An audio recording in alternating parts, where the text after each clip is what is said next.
मैंने सदा से कहा है, गुरु से महान शिष्य होता है।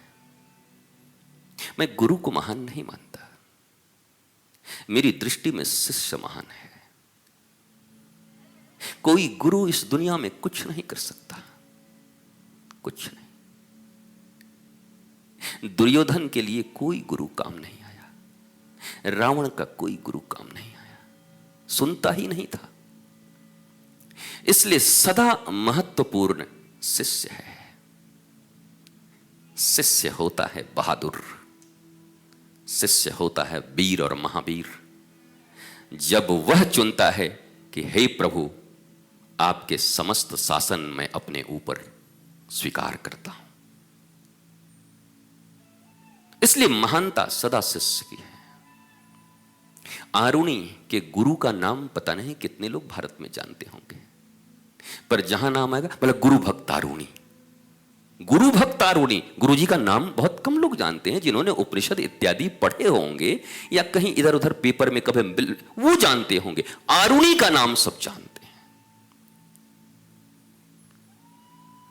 छत्रपति शिवाजी का नाम जितने लोग जानते हैं उससे कम ही समर्थ श्री रामदास जी का जानते हैं।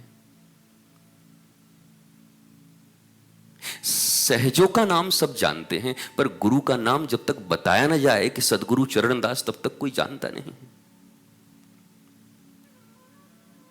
सदा प्रकाशित शिष्य रहा है। शिष्यता ही गुरुता की उद्घोषणा है। एक सद शिष्य ही सदगुरु है, यह स्पष्ट घोषणा है। तर्क की कसौटी पे भी कसा जा सकता है। एक सद शिष्य ही सदगुरु है। जिसने शिष्यता स्वीकार कर ली सत के पथ पर चलने के लिए, उसी क्षण उसके भीतर से एक सदगुरु उत्पन्न हो गया। जैसे जिस दिन पहली बार कोई मां बनती है तो उस बच्चे का जन्मदिन भी होता है और उस मैया का भी जन्मदिन होता है। हाँ, मम्मी का जन्मदिन वो नहीं है जिस दिन उनके पिताजी ने जन्म दिया, मां ने जन्म दिया। मां का जन्म उस दिन है जिस दिन उनके गर्भ से पहली संतान इस पृथ्वी पर आई, वो मां बनी, वही उनका जन्म दिवस है। मां का जन्म दिवस है। वो कविता का, सविता का, बबली का, सीता का,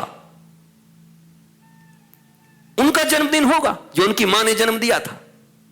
पर किसी मां का जन्म उस दिन हुआ जिस दिन प्रथम संतान इस पृथ्वी पर आया।